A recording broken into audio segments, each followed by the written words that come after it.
Schon bei Sokrates findet sich das klassische Beispiel einer Paradoxie bzw. eines Selbstwiderspruchs. Sokrates weiß, dass er nichts weiß. Der Spruch hebt sich nur scheinbar selbst auf. Der Grund für die Verwirrung liegt im Identitätssatz der Logik, der keine zwei Bedeutungen für denselben Begriff zulässt. Nach dem Satz der Identität A ist gleich A hat das erste Wissen, das Sokrates weiß, dasselbe Wissen zu sein wie das zweite, dass er nichts weiß. Obwohl es ein ganz anderes Wissen ist, ein Wissen höherer Stufe sozusagen. Widersprüchlich klingt das Ganze nur, weil ein Wort für zwei verschiedene Bedeutungen verwendet wird. Würde man indexieren, also von einem Wissen 1 und einem Wissen 2 reden, ist das Problem vom Tisch. Oder man verwendet einfach einen anderen Begriff für das erste bzw. das zweite Wissen. Oder aber man geht grundsätzlich von einer subjektiven Bedeutung der Begriffe aus und dann wird das Wort Wissen einmal so und einmal so verstanden, wie das bei anderen Begriffen ja auch der Fall ist. So viel zu dem dümmlichen Vorurteil der Selbstreferenz. Ich werde den Punkt später nochmal aufgreifen, weil er indirekt einen wesentlichen Bestandteil an der Kritik darstellt, die an der Postmoderne geübt wird. Aber zurück zu Lyotard und Co. Die Franzosen machen sich verschiedene sprachkritische Ansätze zu eigen, die mit Nietzsche und Wittgenstein zu Beginn des 20. Jahrhunderts ein breiteres Publikum gefunden haben.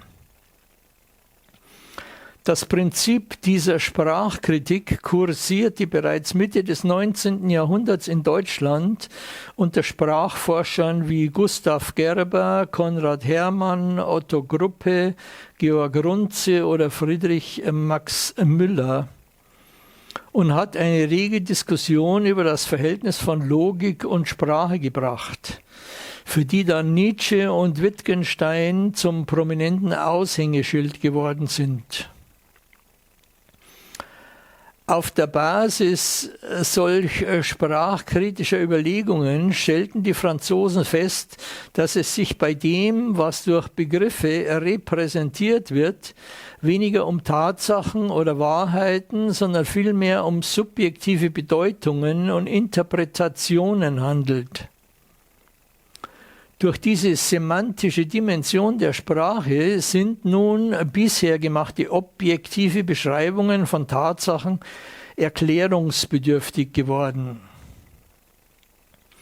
Ein An sich der Dinge war nun nicht mehr möglich. Und damit waren auch viele auf der Basis von rein logischer Ableitung legitimierte Wahrheiten obsolet geworden. Die Unterordnung des Individuellen unter die Allgemeinheit war nicht mehr selbstverständlich. Mehr noch, sie wurde plötzlich als Entsubjektivierung und Passivierung der Menschen empfunden, denen von der Objektivität ihre Freiheit zu entscheiden genommen wird. Auf nichts trifft die Bezeichnung des Proton-Pseudos, das heißt der ersten Lüge bzw. des ersten Irrtums, besser zu als für das Ignorieren des mehr oder weniger willkürlichen Gewaltakts, mit dem Wort und Sache in der aristotelischen Logik des A ist gleich A identifiziert worden sind. Für Lyotard ergibt sich aus dem Prinzip der Inkommensurabilität, durch das die herkömmliche Logik ihre Beweiskraft verliert, die Ablehnung von jeglicher Letztbegründung, aber auch die Unmöglichkeit einer höheren Instanz beziehungsweise einer Metaebene, auf der sich Streitfragen unparteiisch entscheiden lassen. Jede Art von letzter Orientierung, ob in der Form eines Grundes oder eines Ziels, wird eine Absage erteilt. Obsolet wird neben der empirischen Erfahrungswissenschaft auch die analytische Philosophie, die Phänomenologie, Politologie, Soziologie, Marxismus und vieles mehr. Der positiv-realistische Gedanke, dass es gelingen könnte, durch irgendeine Erkenntnis zu den Sachen selbst vorzustoßen, wird endgültig verworfen. Der ärgste Feind neben der Universallogik ist der Positivismus der unmittelbaren Gegebenheiten. Positivisten und Realisten gehen grundsätzlich davon aus, dass die Wirklichkeit unabhängig vom subjektiven Bewusstsein, das heißt an sich, existiert. Sie sind der Meinung, dass sich Tatsachen objektiv feststellen lassen und Begriffe die Realität 1:1 wiedergeben. Wer an die Erkennbarkeit eines Dings an sich glaubt und nichts anderes sind die unmittelbaren Gegebenheiten der Positivisten, Dinge an sich, verschuldet seine eigene Unmündigkeit. Das hatte Kant gelehrt und die Aufklärung sollte die Befreiung von selbstverschuldeter Unmündigkeit sein. Mit dem Positivismus war aber in der zweiten Hälfte des 19. Jahrhunderts eine erneute Finsternis wahr geworden. Eine nicht weniger mächtige geistige Fessel anderer Art als die des Positivismus wurde durch Hegel und Marx zur selben Zeit populär, die Dialektik. Die marxistische Unterscheidung von Wesen und Erscheinung war zur Basis von Wissenschaft überhaupt geworden. Ohne eine solche Unterscheidung war laut Marx keinerlei objektive Wissenschaft möglich, womit er recht hat. Dass das Wesen, die Natur der Dinge, ihre Allgemeinheit von ihrer subjektiven Erscheinung unterschieden werden muss, war ein Grundprinzip des modernen Denkens. Auch mit der wesensbasierten Wissenschaft sollte es postmodern vorbei sein.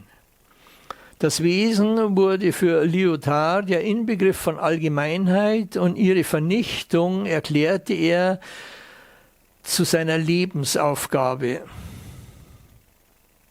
Damit war aber auch jeder Ideologievorwurf hinfällig, denn wenn alle Erkenntnis nur auf Erscheinung geht, wovon Kant auch überzeugt war, gibt es nur noch Ideologie, und wenn alles Ideologie ist, ist nichts Ideologie.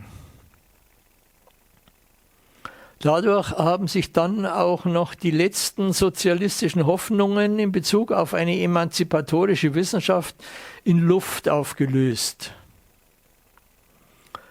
Von der Idee der allgemeingültigen Wahrheit sind nur noch Interpretationen übrig. Jede Form der Beschreibung impliziert kategoriale Vorannahmen, sodass mehr oder weniger starre Begriffe auf Realitäten Anwendung finden, die an sich betrachtet um einiges vielgestaltiger und komplexer sind, als es Worte ausdrücken können. In vielen Bereichen des Lebens haben Menschen es mit Dingen zu tun, für die erst einmal keine passenden Worte zur Verfügung stehen, sodass Ähnlichkeiten und Analogien, Metaphern verdeutlichen, was gemeint ist. Zu glauben, es gäbe für jedes Geschehen und jeden Umstand ein vordefiniertes Vokabular, das so und nicht anders anzuwenden ist, bleibt eine Illusion der Rationalisten. Postmodern werden alle Theorien mit Universalisierungs- bzw. Einheitsanspruch als Methoden der Gleichschaltung und Uniformierung abgelehnt. Es gibt keinen Ursprung, keinen Grund, keine Präsenz, keine Identität, kein Zentrum, überhaupt kein Ganzes, keine Essenzen, keine Naturen, keine Geschlossenheit, nichts Absolutes mehr. Klassifikation ist Willkür. Die Identitätslogik hat ausgedient. Für Lyotard ist der Satz vom Widerspruch ohne Bedeutung, weil er auf einer einheitlichen Vernunft und einem binären Gegensatzmodell beruht, das nun irrelevant geworden ist. Im neuen Pluralismus werden Widersprüche nicht mehr kaschiert und manipulativ zur Übereinstimmung gebracht. Allgemeingültigkeit ist nicht mehr erstrebenswert. In der Reihe der Abgesänge des postmodernen Denkens steht der Tod des Subjekts neben dem Tod der Metaphysik oder dem Ende der Repräsentation. Der Tod der Geschichte geht mit dem Ende von Ideologie und Utopie einher. Die Rede ist auch von einem Tod des Schulen- und Schurkendenkens. Mit anderen Worten, es ist vorbei mit den großen Erzählungen, den Volksmärchen und falschen Versprechungen vom Fortschritt der Menschheit. Verurteilt wird jede Form von Macht, Recht, Normativität, System, Konsens, Absolutheit der Wertung, Verabsolutierung der Logik, der Vernunft, der Rationalität, der Wahrheit. In der Geschichte der Menschheit waltet kein moralisches Prinzip, das zu einem Automatismus des Fortschritts führt. Zu den großen Erzählungen zählt auch die akademische Wissenschaft als Universalisierungsmaschine. Jetzt gibt es nur noch Unterschiede, Pluralität und Relativität. Wer postmodern denkt, ist am Instabilen und Diskontinuierlichen interessiert. Leerstellen, die sogenannte Kontingenz, das heißt das Unerwartete, Zufällige, Unbestimmbare, Komplexe und Mehrdeutige, das Fragmentarische werden befürwortet. Ordnung, Gesetz, Kausalität, überhaupt Vorhersehbarkeit, Disziplin und Hierarchie gelten als Merkmale eines imperialistischen Unterdrückungsdenkens.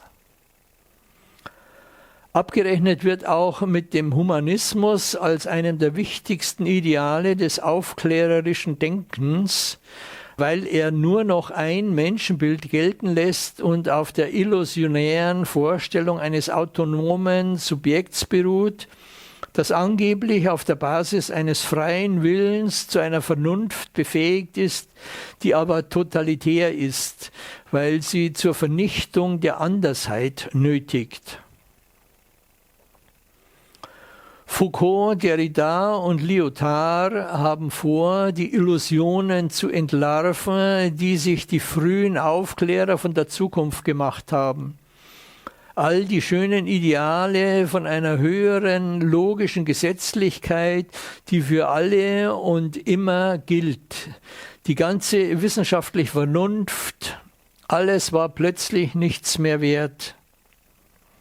Für Derrida sind allgemeingültige Vernunft und Wissenschaft, ja sogar das Prinzip der Kritik, nichts anderes als Religion. Lyotard legt Wert auf die Feststellung, dass den Großideologien der Vergangenheit nicht nachgetrauert wird, denn wer der verlorenen Einheit nachtrauert, trauert einem, wenn auch sublimen Zwang nach. Wer sich nach Ganzheit und Einheit sehnt, lebt noch in der Moderne. Im postmodernen Pluralismus hat man es mit einer Gesellschaft zu tun, die keine derartigen Illusionen mehr kennt. Die Idee einer einzigen Vernunft, die letztlich von einem mathematischen Denken dominiert wird, ist passé. Das postmoderne Denken kennt verschiedene Arten von Rationalität, von der keine besser oder logischer ist als die andere. Es gibt eine Rationalität der Ästhetik, eine Rationalität der Moral, des Rechts, der Wirtschaft, ja sogar eine Rationalität des Mythos und der Religion. Der pluralistischen Fantasie sind da keine Grenzen gesetzt. Dementsprechend werden die verschiedenen Bereiche des gesellschaftlichen Lebens in Sprachspiele eingeteilt, die auf ihre eigene Art nach bestimmten Gründen fragen. Alle Sprachspiele folgen ihrer eigenen Logik und dürfen nur nach ihren eigenen Spielregeln beurteilt werden. Lyotard will auch nichts mehr von irgendwelchen Begründungen wissen, mit denen sich angeblich übergreifende logische Verbindungen zwischen den einzelnen Sprachspielen herstellen lassen. Der Grundgedanke stammt von Wittgenstein, für den jede Begründung innerhalb eines Systems stattfindet und das System die Gründe vorgibt. Es gibt also keine Möglichkeit, ein System, das man ablehnt, zu kritisieren. Die Gegensätze verschwinden, alles ist bloß noch anders. Das moderne Denken einer Logik der Gegensätze ist jetzt ein alter Hut. Damit wollen sich die linken Dialektiker aber nicht abfinden und bezeichnen die Ablehnung der Dialektik durch die Postmodernen als Immunisierungsstrategie. Mit der Aufgabe des Widerspruchsprinzips von Seiten der Postmodernen gibt es auf einmal keine gemeinsame Sprache mehr unter den Intellektuellen. John Searson schreibt, wer innerhalb der Moderne nach Alternativen sucht, versteht schlicht und einfach die gegenwärtige Krise nicht.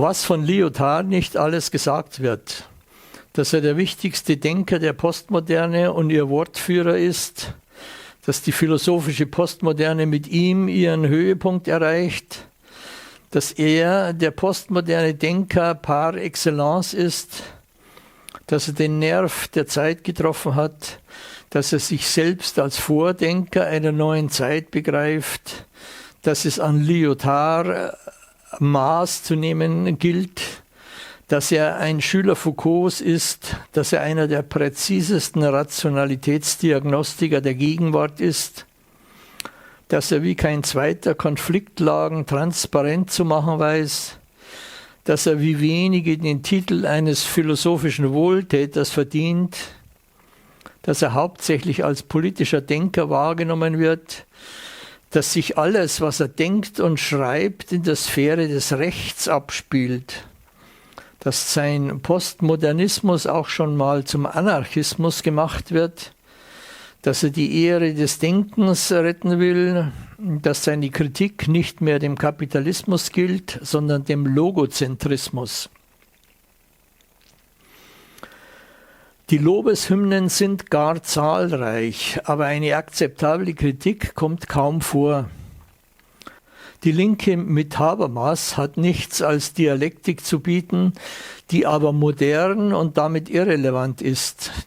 Von den Realisten und Positivisten ganz zu schweigen, denn die haben kein anderes Argument als die Alltagswelt von Otto Normalverbraucher. Die Inkommensurabilität wird kaum angesprochen und wenn, dann in einem religiösen oder ästhetischen Kontext. Ein Bezug auf die Machtfrage findet nicht statt. Dabei wird mit dem Prinzip der Vergleichbarkeit eine 2000 Jahre alte Tradition angegriffen, die von fundamentaler Bedeutung für das wirtschaftliche, das politische, aber besonders für das intellektuelle und moralische Leben der Menschen wichtig ist. Die Feststellung einer prinzipiellen Unvergleichbarkeit, die eine logische Verbindung von Wort und Sache, von Individuum und Allgemeinheit unmöglich macht, ist ein Paradigmenwechsel, vor dem sich Rationalisten und Logiker seit Jahrhunderten gedrückt haben. Er bedeutet einen radikalen Bruch mit der herrschenden Ordnung, denn was im Denken der Kommensurabilität legitim war, ist es unter Verhältnissen der Unvergleichbarkeit nicht mehr. Die Auswirkungen auf alle Bereiche des gesellschaftlichen und politischen Lebens sind immens, wenn man das Prinzip konsequent weiterdenkt. Auch das Tauschprinzip lässt sich auf der bisherigen logischen Basis nicht mehr legitimieren und muss mehr oder weniger als Gewaltverhältnis begriffen werden. Die bisher herrschende Logik einer Realität an sich und des Menschen an sich wird von Lyotard jetzt entgöttlicht, wie er es nennt. Grundlegende Begriffe sind als Teil einer herrschenden Rationalität ausgemacht, deren Tricks Lyotard glaubt, entlarvt zu haben. Lyotards Ablehnung der Dialektik stößt auf viel Unverständnis und Widerwillen. Habermas und auch Adorno haben nie einen Hehl daraus gemacht, dass sie im Prinzip Hegelianer sind. Adorno ist immer bei der Versöhnung der Gegensätze geblieben und auch die Konsenstheorie von Habermas atmet den Geist der Dialektik. Für Adorno ist die Dialektik überhaupt nichts anderes, als darauf zu insistieren, dass eine Vermittlung des scheinbar Unmittelbaren auf logischem Weg möglich ist. Leider handelt es sich dabei um nichts weiter als eine Behauptung, eigentlich eine Hoffnung. Für die Verdinglichung, wie die Vermittlung bei den Linken heißt, gibt es keinen logisch neutralen, rationalen Grund. Da Wort und Sache allein schon aus praktischen Gründen im Bezug stehen, ist die dabei unvermeidbare Willkür bei der Begriffsbildung als ein Ausüben von Macht legitimationsbedürftig.